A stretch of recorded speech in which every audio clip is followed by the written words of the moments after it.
नमस्कार दोस्तों, आज हम आगे के क्वेश्चन शुरू करते हैं। तो टॉपिक संख्या पद्धति रहेगा अपना। शुरू करते हैं। संख्या पद्धति क्वेश्चन 1, निम्न में से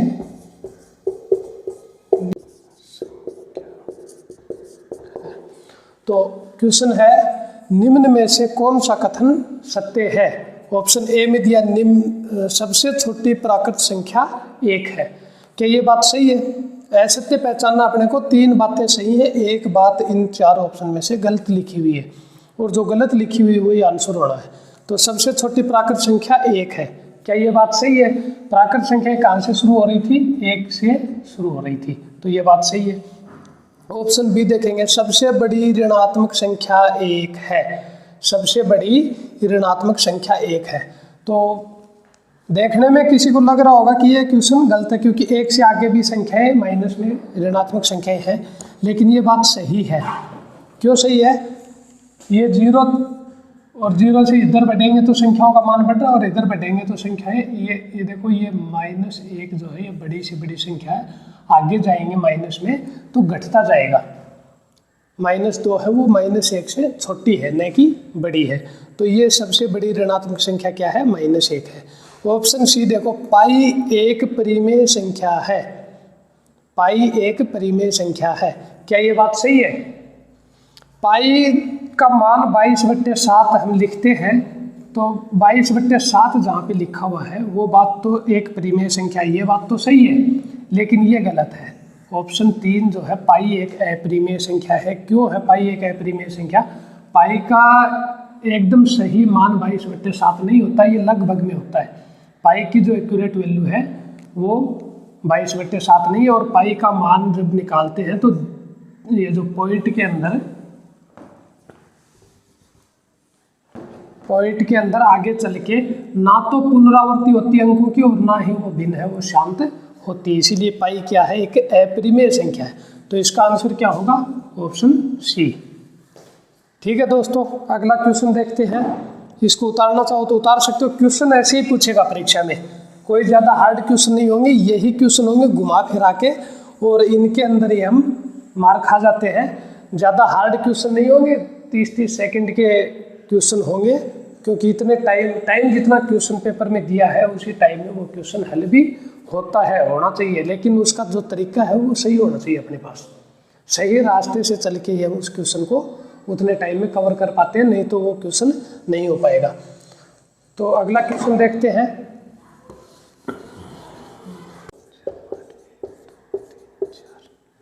तो क्वेश्चन है 0.4241 में दोनों 4 के स्थानीय मान का अंतर बतावें। ऑप्शन ए दिया है 0.424, ऑप्शन बी है 0.396, ऑप्शन सी है 0.404 और ऑप्शन डी है 0.4444।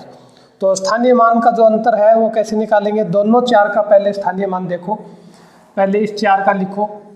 बताया क्या है? देखिए 0.4, जिसका स्थानीय मान चाहिए था वो 0 की थी, और बाकी संख्या को 0 करते हैं 1 2 3।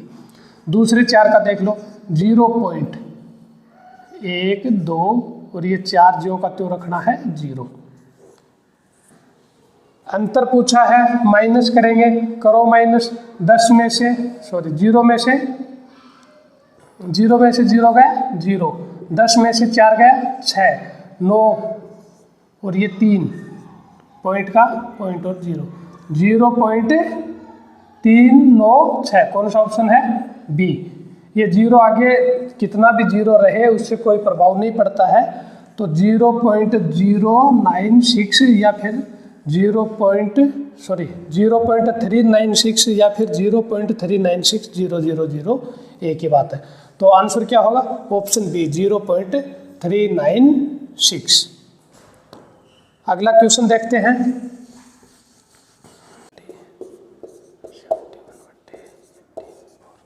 तो क्वेश्चन क्या है? 5/6 तथा 6/7 के बीच की एक परिमेय संख्या क्या है, या परिमेय संख्या है। तो परिमेय संख्या इन दोनों के बीच की निकालनी है। कि नहीं दो संख्याओं के अगर बीच की संख्या निकालनी हो तो उसके लिए क्या होता है a प्लस बी बट्टे 2। दोनों संख्याओं को जोड़ के आधा कर देंगे, उनके बीच की आ जाएगी संख्या। तो करके देखो 5/6 प्लस 6/7 इन दोनों को जोड़ना है। तो जोड़ने के लिए क्या करेंगे, आगे ये सब चीज़ें भी सीखेंगे। जोड़ने के लिए क्या करना है, घटाने के लिए क्या करना है, गुणा कैसे होगा, भाग कैसे होगा। जब भिन्नों का जोड़ आएगा ना तो उसके अंदर सीखेंगे। अभी देखो जब दो भिन्नों को आपस में जोड़ते हैं, दो परिमेय संख्याएं हैं, इनको आपस में जोड़ेंगे तो क्या होगा, इनके नीचे की जो संख्या है उनका एलसीएम लेंगे, लघुत्तम लेंगे। तो 6 और 7 का लघुत्तम क्या आएगा, 6 7 42, कितना होगा 42। और इसके नीचे में बट्टे में क्या है 2, ये वाला 2 AB/2। तो 42 आ गया एलसीएम। 42 में 6 का भाग देंगे कितने बार जाएगा, 7 बार। और 7 को 5 से गुणा करेंगे तो कितना होगा, 7 पंजो 35 प्लस होगा। 7 का भाग 42 में देंगे कितने बार जाएगा, 6 बार। और 6 को 6 से गुणा करेंगे तो कितना होगा 36। और ये बट्टे में क्या है 2। ये एक संख्या है, ये दूसरी संख्या है। तो 35 और 36 को जब जोड़ेंगे तो क्या आएगा, 35 दूनी 70, 70 और 1 71। तो ऊपर क्या होगा 71/42। और ये बट्टे में क्या है 2। इस 2 से इस 42 को काट मत देना, क्योंकि ये पूरी एक संख्या अलग है और ये एक अलग संख्या है। तो जब A/B है तो इसको गुणा के चिन्ह में ले आएंगे तो क्या करना होगा, देखो इसके नीचे भी क्या है 1 है, तो इसके साथ ऊपर करेंगे तो क्या होता है 71/42 गुणा ये 1 तो जाएगा ऊपर, ये 2 रहेगा नीचे, तो 1/2। और आंसर क्या आएगा 71 एकम 71/42 को 2 से गुणा करेंगे 84। तो इन दोनों के जो बीच की संख्या है, इन दोनों के जो बीच की एक परिमेय संख्या है वो क्या होगी 71/84। कौन सा ऑप्शन है, देखो ये अगर 2 नहीं लगाएंगे, ये A प्लस B करेंगे, ये 2 लगाना अगर भूल जाएंगे तो क्या आंसर आएगा 71/42। और हम ऑप्शन ए में कर देंगे, जबकि ये क्या है गलत। उसके बाद ऑप्शन बी। ऑप्शन बी कैसे, क्या गलती करने से हो सकता है, 42 को काट देंगे इससे 2 से तो 21 दूनी 42 नहीं, और ये 15 कैसे होगा, चलो ये तो नहीं मैच हो रहा है। ऑप्शन सी अगर इस 2 को नहीं, ये भी नहीं हो रहा, चलो ठीक है कोई दिक्कत नहीं। ऑप्शन डी है वो क्या है, इसमें अपना एकदम से सही मैच हो रहा है और ऑप्शन डी जो है वो आंसर होगा। ऑप्शन ए नहीं करना है, सिर्फ एक छोटी सी गलती, इस 2 को अगर साथ में नहीं लेंगे तो ऑप्शन ए मैच हो जाएगा, इसलिए ऑप्शन ए से बचना है। आंसर क्या होगा ऑप्शन डी। चलो आगे अगला क्वेश्चन देखते हैं।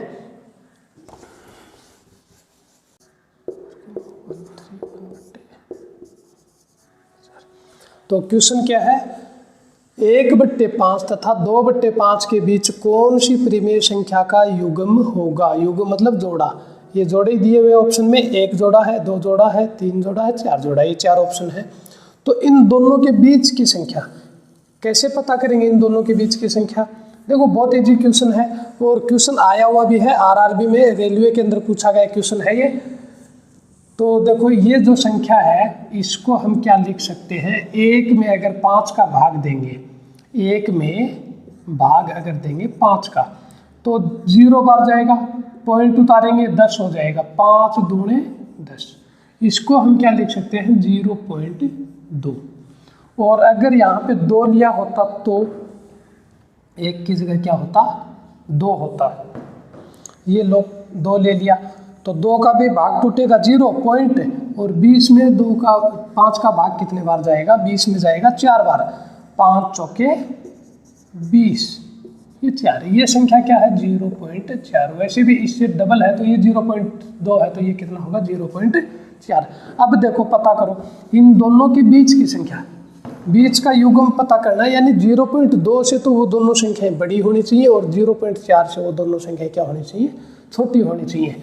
तो ऑप्शन ट्राई करेंगे, ये 0. ये क्या होगा, ये जो 3 0 इसका भाग दे देंगे तो इस पे भी एक पॉइंट लग जाएगा यहाँ पे, ये क्या होगा 0.262।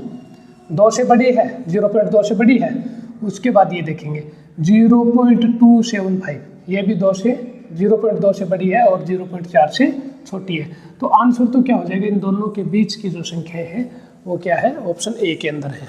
अगला देख सकते हैं 0.362 है, जो कि 2 से तो बड़ी है, ऑप्शन ए 0.2 से तो बड़ी है, लेकिन ये देखो 0.5 आ गया, जो कि इसके आगे की संख्याएं है, इन दोनों के बीच में नहीं आएगा ये, तो ये नहीं हो सकता। ये देख सकते हैं 0.45, 0.400 है, जबकि यहाँ पे 0.4, तो ये तो दोनों ही संख्याएं आगे निकल गई। उसके बाद ये देख सकते हैं 0.121, 0.2 से भी पीछे रह गई दोनों ही संख्याएं, तो ऑप्शन क्या होगा, ए। इसका सही आंसर है ऑप्शन ए। अब देखो कितना इजी क्वेश्चन है और परीक्षा में पूछा गया क्वेश्चन है।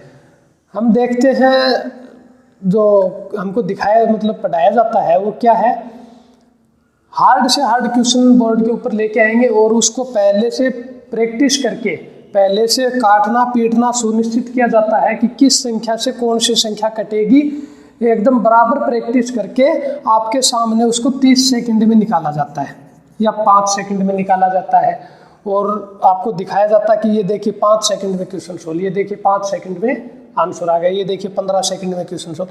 ऐसा कुछ नहीं है। परीक्षा के अंदर जब आप पीछे के क्वेश्चन पेपर उठा के देखेंगे तो लगभग जो क्वेश्चन है वो एकदम इजी होते हैं, बस उनका थोड़ा सा तरीका अपने को पता होना चाहिए, सही रास्ते से चलना है, रास्ता सही पकड़ लिया तो टाइमली पहुंच सकते हैं। ये ऐसा जो हार्ड से हार्ड क्वेश्चन आपको बोर्ड के ऊपर दिखाए जाएंगे वो सिर्फ और सिर्फ आपको इम्प्रेस करने के लिए है और कुछ नहीं है। उनसे बचें, अपना सही जो बेसिक तैयारी थी उसी हिसाब से पढ़ें, आपको ज़रूर फायदा मिलेगा। ऐसा कुछ नहीं है। ये देखो ये परीक्षा में आया हुआ क्वेश्चन है, और जो भी परीक्षा होती है आप जो परीक्षा दे के आते हैं उसके जो क्वेश्चन है उनको भी आप देख सकते हैं। एकदम इजी से इजी क्वेश्चन होता है, क्योंकि 5 मिनट लगने वाला क्वेश्चन अगर परीक्षा में देगा तो परीक्षा में टाइम के ऊपर कोई भी बच्चा उसको कर नहीं पाएगा। क्वेश्चन सभी छोटे रहते हैं, इजी रहते हैं। पता सिर्फ एग्जामिनर को ये करना होता है कि जो एग्ज़ाम देने वाला बच्चा वो सोचता किस तरीके से है, उसकी तैयारी कैसी है, वो किसी, अब देखो इसको सीधा एक पॉइंट लगाने की भी क्या ज़रूरत है, आपको तो सोचना ही है कि हाँ यहाँ पे पॉइंट है, ये 0.2 से बड़ी है, ये 0.2 से बड़ी है, लेकिन 0.4 से छोटी है, बस इतना ही करना है और कुछ करना ही। एक लग जाएगा इनमें क्या करना है, काटने के लिए लग जाएगा, इनको काटा पीटी, 2 से काटेगा, 5 से काटेगा, जो संख्याओं से कट रही है 2 से फिर काटेगा और भिन्न के रूप में चेंज करने लग जाएगा, तो उसका तो आंसर आएगा नहीं, वो तो अपना टाइम खराब कर देगा। एक है कि इसको दशमलव में चेंज किया और फटाफट इनसे मैच किया, तो जो इस तरीके से करेगा उसका आंसर जल्दी आ जाएगा। और ये एकदम बेस ही है, इसमें कौन सी ट्रिक यूज की हमने, कोई ट्रिक यूज नहीं की है। चलो अगला क्वेश्चन देखते हैं।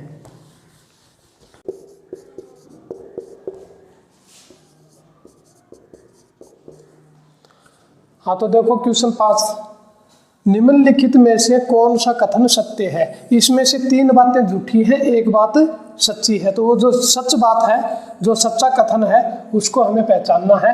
ऑप्शन ए में दिया गया है 0 एक प्राकृतिक संख्या है। क्या ये बात सही है? देखो प्राकृत संख्या या नेचुरल नंबर जो है वो हमने 1 से शुरू किए थे, 1 2, ठीक है, तो 0 उसमें शामिल नहीं था, तो ये बात सही नहीं है। उसके बाद दूसरा, सबसे छोटी पूर्ण संख्या 1 है, सबसे छोटी पूर्ण संख्या 1 है। क्या ये बात सही है? प्राकृतिक संख्या के बाद में हमने पूर्ण संख्याएं पढ़ी थी, होल नंबर, जिसके अंदर प्राकृत संख्याओं का समुच्चय और साथ में 0 को भी ऐड कर दिया था, 0 को भी शामिल कर दिया था। तो सबसे छोटी पूर्ण संख्या क्या हुई? 0। यहाँ पे क्या दिया है? 1, तो ये बात भी क्या है? झूठी है। उसके बाद ऑप्शन सी देखो, प्रत्येक प्राकृत संख्या एक पूर्ण संख्या भी है। प्राकृत संख्याएं 1 से शुरू हुई हैं और पूर्ण संख्याएं 0 से हुई हैं। देखो ये नेचुरल नंबर जो है वो 1 2 3 इस हिसाब से चले, और ये होल नंबर जो है वो 0 1 2 3 इस हिसाब से चले। अब देखो 0 के अलावा ये जो 1 से शुरू हुई है ये इनमें भी है, तो इन संख्याओं को काट के हम नेचुरल नंबर भी बोल सकते हैं। तो 0 एक एक्स्ट्रा मतलब इसमें शामिल किया गया, बाकी सभी जो प्रत्येक प्राकृत संख्या है वो एक पूर्ण संख्या भी है। तो ये बात क्या है, सही है, ये बात क्या है, सही है। ऑप्शन 4 देखेंगे, सबसे बड़ी प्राकृत संख्या क्या है, 9 है, ये बात गलत है। दोस्तों कई बार हम सोचते हैं कि 0 तो होल नंबर में शामिल किया गया है तो 10 एक प्राकृत संख्या नहीं होगी, ऐसा नहीं है। 1 से शुरू होती है प्राकृत संख्याएं और आगे अनंत तक जाती हैं। होल नंबर में पीछे में 0 शामिल किया गया है और उसके बाद में जब इंटीजर की बात करते हैं तो माइनस की संख्याएं और उसमें शामिल की गई। इस साइड में बढ़ते गए हैं ये तीनों, ना कि इधर इनका कोई रिलेशन है। तो प्राकृत संख्याएं 9 सबसे बड़ी नहीं हो सकती, ये बात भी गलत है। ये क्वेश्चन हो गया। अब ये इसी टाइप के क्वेश्चन परीक्षा में आते हैं और कंफ्यूज होता है आदमी उसके अंदर कि 0 जो है वो प्राकृतिक संख्या है या नहीं है। किसी ने ओनली प्राकृत संख्या याद रखा है, सबसे छोटी पूर्ण संख्या 1 है, तो आदमी हड़बड़ाहट में 1 को भी कर देता, जबकि पूर्ण होल नंबर जो है वो 0 से शुरू होते हैं और सबसे छोटा इंटीजर वगैरह भी पूछ सकता है इसके अंदर। तो उस टाइम ध्यान रखना अपने को, प्रत्येक प्राकृत संख्या एक पूर्ण संख्या भी है, ये बात सच है, बाकी सभी बातें इसमें झूठ है, गलत है। तो ऑप्शन सी है जो इसका सही उत्तर होगा। तो आज इतना ही करेंगे, बाकी कल की क्लास में देखेंगे।